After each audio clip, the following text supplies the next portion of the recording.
DC20 is the new TTRPG on the block. Hello there! And I'm here to teach you all about it. Saddle up, adventurers, and let's learn about checks and saves. And to everyone returning, welcome back! Today's video will be covering checks and saves, and this is going to be tying up everything that we've learned so far. And if you haven't seen the last two videos, I recommend checking them out here. Shall we dive in?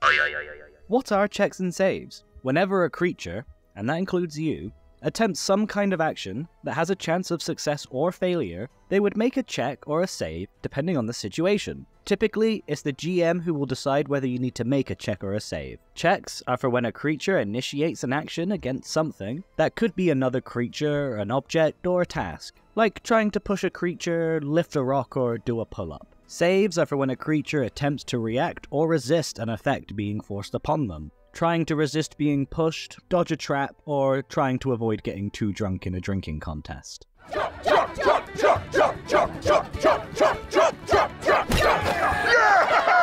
right! Who's the best? When you make a check or a save, you roll a d20 and add any relevant bonuses. The total result will determine the outcome. Let's take a closer look at checks, shall we? Oh, that's hot!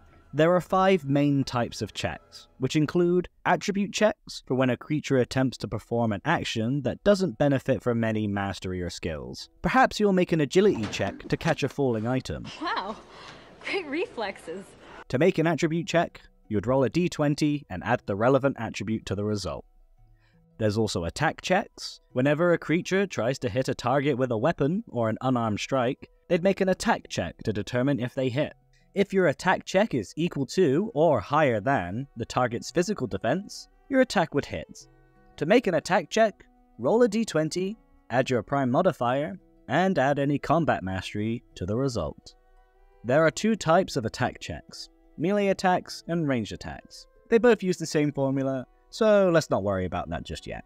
We also have spell checks. For when a creature casts a spell check is made to determine the potency of the spell, or if it hits its target. Spell checks are simply rolling a d20, adding your prime modifier and combat mastery, the same as attack checks. And spells are very versatile. It all depends on the kind of spell you cast. Spells that deal damage will typically compare their spell check result to the target's physical or mental defenses depending on the type of damage. Some spells might have a DC that the spell check is compared to determine the spell's potency. If you meet or beat this DC, then the spell will be a success and do its effect. If it's lower, then the spell fails, but it might still do something depending on the spell. Finally, spells that impose an effect on its target will compare your spell check to the target's save. If the spell check is higher, the spell is a success, and if it's lower, it fails. We also have skill checks. When a creature attempts to do something that falls under one of their skills, like using intimidation to scare someone, or nature to identify a plant, you make a skill check by rolling a d20, adding the relevant attribute, and adding your skill mastery, if any. Lastly, we have trade checks. For when a creature tries to do a task related to one of their trades, such as using blacksmithing to forge something, or cartography to map out a dungeon. Making a trade check involves rolling a d20, adding your attribute, and your trade mastery, if any. You'll need to use your trade's tool when making the skill check, except for theater, and if you don't have your tool, then you'll have to make your roll with disadvantage, which we'll cover at the end. That's the main types of checks anyway. There are a few special kind of checks too. We have contested checks, which is when 2 creatures are engaged in some kind of contest. Maybe they're trying to push each other or sing a better song than one another. They both make a check or a save, and the highest wins. We also have passive skills. Sometimes the GM might not ask you to roll to determine the success. Think of a passive skill as kind of an average result for when a creature isn't actively doing something. A good example is passive awareness. If you're not actively looking around, the GM might determine that you still notice something based on your passive awareness value. And to work this out, it's very simple. It's simply 8 plus all of the corresponding bonuses to that skill. If for whatever reason you have a permanent advantage or disadvantage on a skill, then for this you would just add or minus 5 for each instance of advantage or disadvantage you have. Finally, some checks are grouped into categories. Physical checks, anything that requires physicality to perform, like a might, agility, or attack check. Mental checks, anything that requires focus, like charisma, intelligence, or spell checks. and martial checks for any task that might use acrobatics or athletics. When the GM asks for a martial check, you can choose to roll acrobatics or athletics. And that's it for checks. Shall we take a look at saves? As we mentioned before, saves are used to resist an effect that's being imposed upon a creature. There are 4 types of saves relating to the core attributes, and a few special saves. We have might saves, used to resist the effects that would push you around, knock you down, and crush you. Anything that would require your raw physicality to resist. We have agility saves, resist effects that cause you to lose balance, or something that you need to dodge out the way of. Next up is charisma saves. Resist the effects to dominate your mind and alter your emotions. And then we have intelligence saves. Resist the effects to read your mind, your thoughts, confuse you, or use illusions to deceive your senses. Occasionally, you may be asked to make a physical save or a mental save. As you can probably guess by now, a physical save is just the higher of your might or agility saves, and mental saves are the higher of your charisma and intelligence saves. The final type of save is called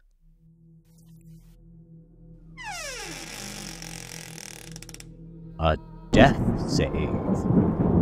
When you make death saves, you roll a straight D20 with no bonuses. If your result is a 10 or higher, you succeed on the death saving throw. You don't want to fail these. Typically, when you have to make a save, whatever effect that is targeting you will tell you what kind of save you need to make. And making a save is as simple as rolling a D20, adding your relevant attribute, and adding combat mastery, if any.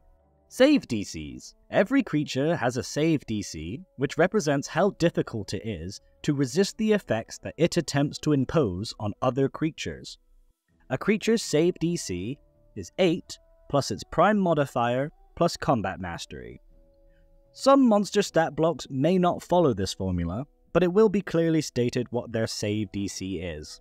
Save DCs often come up as a part of a repeated save. When a creature fails a save for an effect, sometimes they'll have a chance to make another save at the end of its next turn. This save is always made against the save DC, even if the initial save was a contested check.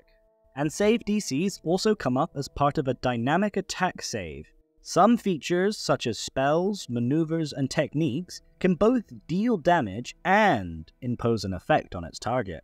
In these situations, the attacking creature would make an attack or spell check against the target's defense to determine whether the target takes any damage, and at the same time, the target will make a save comparing that to the attacking creature's save DC to determine if the effect takes place.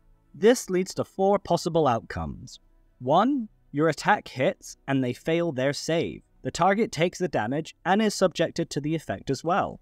2. The attack misses, and they still fail their save DC. The target doesn't take any damage, but is still subjected to the effect. 3. Your attack hits, but they succeed on their saving throw. The target takes damage, but is not subjected to the effect. And 4. Your attack misses, and they succeed on their saving throw. At this point, nothing happens. As you can see, there are many outcomes that can come from checks and saves. But it doesn't end there in DC20. As there is a very interesting rule, degrees of success and failure. As you know, you can succeed on a check or save by beating a target number, but many features in DC20 will have some kind of extra effect if you beat the target number by 5, 10, 15, and so on. As an example, there could be a spell that pushes a creature back by 1 space on a success, but for every 5 you beat that target number by, you can push that creature back 1 more space. Or, when making an attack or spell check to deal damage against a creature's defense, every 5 you beat their defense by will increase the damage a little bit. Typically, your features will list what kind of benefits you gain from reaching a different success threshold. And likewise, your features will also tell you about any penalties for failing a check or a save by a certain amount. Speaking of success and failure, let's talk about critical successes and failures. Whenever a D20 is rolled and it lands on a 20, that's considered a critical success. And likewise, rolling a 1 is a critical fail. Sometimes these are called natural or nat 20s and nat 1s. Natural 20! Attack and spell checks that are a critical success will automatically hit regardless of the target's defense, and if it deals damage, it'll deal bonus damage. This is called a critical hit. whereas crit fails for attack checks, automatic miss and deals no damage, and for spell checks, it's an automatic miss and no effect as well, but any extra resources that are spent on it, like mana, are not spent, even if the spell fails. And for both attack and spell checks, on a critical fail, you gain a condition called Exposed, meaning that all attacks against you have advantage until the end of your next turn. When it comes to saves, as well as skill and trade checks, it's very simple. Crit successes always succeed, and crit fails always fail. Finally for today, I want to talk about advantage and disadvantage. I keep bringing these terms up, and now it's finally time to explain it properly. When a creature rolls a d20 with advantage, they roll 2 d20s and use the higher number. With disadvantage, you take the lower number. There are many ways to gain advantage and disadvantage, but we won't be going into that today.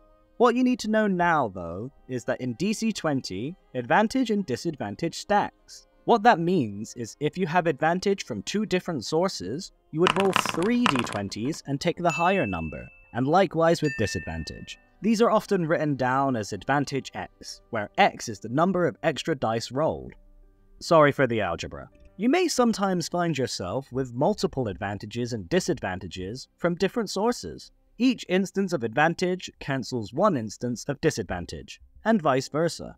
If you had advantage 3 and disadvantage 1, overall you'd have advantage 2. And that just about covers everything you need to know about checks and saves. And with that, we have now completed this side of the character sheet. We've learned today about all the types of checks and saves, about degrees of success and failure, critical rolls, and advantage and disadvantage. Next time, we'll be looking at defense and damage, covering this part of the character sheet. Thank you if you made it this far. Be sure to tickle that subscribe and bell button. You can save the Let's Learn DC20 playlist so you don't miss out.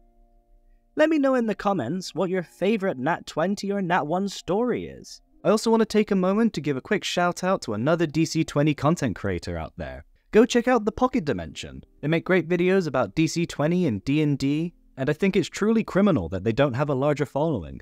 And if I've timed this well, they should be going live very shortly with some DC20 combat practice. I mean, unless you've come here like a week later, then that happened already. And as always, consume more content. Consume. Consume. Consume. Consume. Consume. Bye!